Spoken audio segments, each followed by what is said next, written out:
Hello everyone, we the team of 5 students from Tasta University. Our proposed project is GPS guided vehicle, a proposed project for Texas Instrument Innovation Challenge 2015. Hello, I'm Dave. Now I'm going to explain you about the software part of the project. The software part consists of two parts, the Android part and the embedded system part. The Android part is just an Android mobile phone, and the embedded system part consists of a beagle-bone black board. I'm going to explain you about the Android part of the project. This is the app which we are doing. It opens up with this splash screen, and it asks for a voice input. Here we have a prompt which asks us to say the word either touch or voice. Touch, voice. Since we have selected the touch input, we have Google Maps over here. Now I'm going to explain you about the user interface of the app. We have 3 buttons on the top. The C button is for clearing all the objects in the map. R button is for getting the correct route from origin to destination. J button will start the journey. Here we have a sliding drawer which I have called options.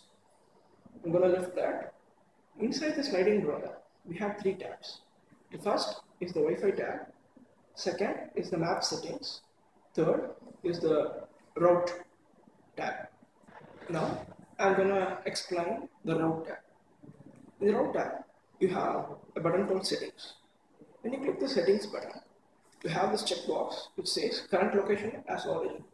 When this checkbox is checked, you will have your current position in the world as the starting position. In input method, you have 3 options: a text input, a latitude-longitude input, or a marker input. When I click the text input, it asks for an origin string and destination string. Here we can, let's say, we can type Tanjore as the origin string and Trichy as the destination string. Here, since we have selected as current location as origin, we won't be able to move the origin marker. The origin marker is fixed. We will be able to move the destination marker to the location which we prefer. Now I am going to show the results for all 3 methods of input. First, the text mode. After we have specified the origin and destination strings, we have to press this button R, which is for route. Now we have specified the input as latitudes and longitudes of the origin and destination. And to get the route, again we have to press this button R. Now for the third method of input, which is markers. Earlier we had initialized the markers. Now I'm going to position the markers. Now the Wi-Fi tab. The Wi-Fi tab has a button called Wi-Fi. When I click this button, I can configure the mobile either as the server or client. And the moment I press configure, the Android mobile gets connected with the embedded system via Wi-Fi. Over here, we have a button called send route. Send route button sends the route from the Android mobile to the embedded system. The next button over here is send current location. Send current location, when pressed, sends the current locations, latitude and longitude to the embedded system. Now onto the journey button. When I press the journey button, the journey starts and the test row starts moving towards the next checkpoint. Whenever the difference between the target angle and the current angle is greater than 2 degrees, the vehicle realigns itself to the target angle. Once it has been realigned, it keeps on moving forward.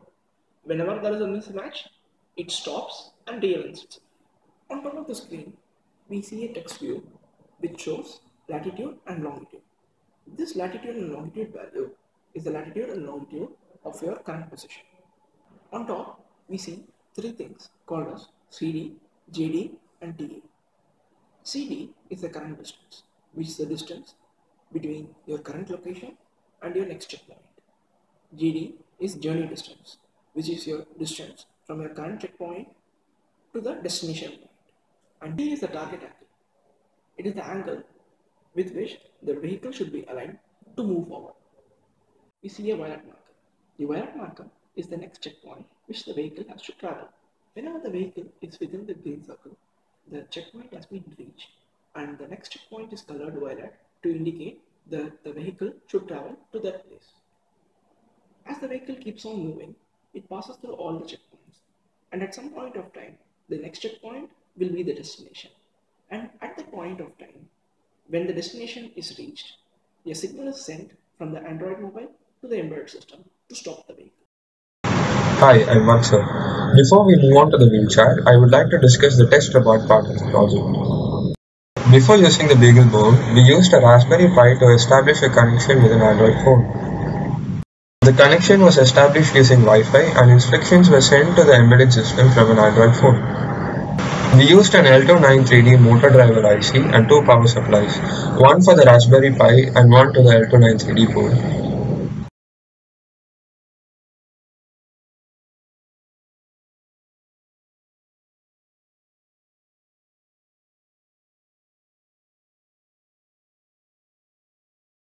Hello everybody, I am Radha Sarup from Shastra University TP department. I am going to explain you the hardware part of my project, GPS guided wheelchair. We are using a hand-driven tricycle which has 3 wheels. 2 of them are 28-inch wheels and one of them, the front one, is a 24-inch wheel.